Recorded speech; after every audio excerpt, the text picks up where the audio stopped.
Well, investors are going to be watching for the latest read on inflation this week with October's CPI report out this Wednesday, followed by retail sales data at the end of the week. Joining us now for more, we've got Gus Faucher, who is the PNC chief economist. Gus, great to have you here. You know, as we think about what this holds for the Fed and their own decision making coming after the data prints, of course, this week, what do you think this sets up for their next meeting, their final meeting for 2024? I think we see another 25 basis point cut when the Fed meets on December 18th.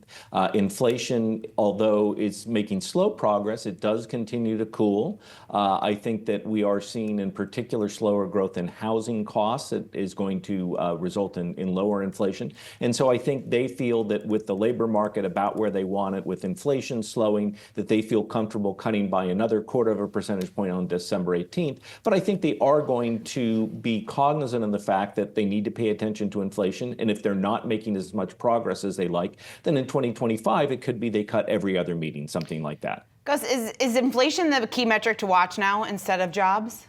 Well, I think if the labor market stays where it is, then I think that's fine, and I think they can afford to focus on inflation. If we start to see a deterioration in the labor market, the October jobs report was very difficult to read because of the Boeing strike and the hurricanes. But if we start to see a deterioration in the labor market, then I think they cut more aggressively. I think Chair Powell has made that clear. But as of now, they want to see further progress on inflation. I think they will see further progress on inflation. And that allows for gradual 25 basis point cuts on December 18th and then probably through the first half of 2025. Do you think that wages will continue to be supportive of their path in fighting inflation right now? I do. We continue to see wage growth gradually soften. At the same time, we have strong productivity growth, output per worker, and that allows for a little bit stronger wage growth that without leading to inflationary pressures. So I think that wages are moving in the right direction. They're still rising faster than inflation, so real wage income is going up. And I think that that's what the Fed wants to see. And I think with the unemployment rate, somewhere a little bit north of 4%, I think we'll continue to see a slight cooling in inflationary wage pressures coming from the labor market.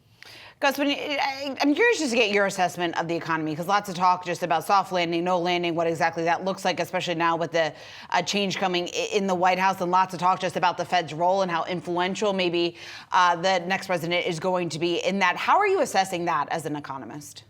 I think the economy is in very good shape, and I think President-elect Trump is stepping into a very good situation. The labor market is at full employment right now. The unemployment rate is just around 4%. We're continuing to add jobs at a good pace. Wages are going up more quickly than inflation, and we are seeing inflation slow. It has been very elevated over the past few years, but we are seeing inflation slow, and I would expect that we will continue to see inflation slow in the near term. And I think that we will see inflation hit that 2% objective sometime in the spring or early summer of 2025.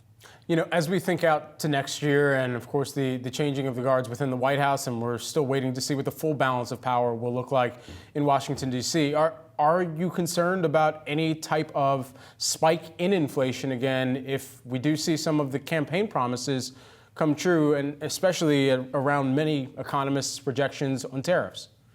Yeah, certainly I think that tariffs would lead to higher prices for consumers and at least temporarily higher inflation.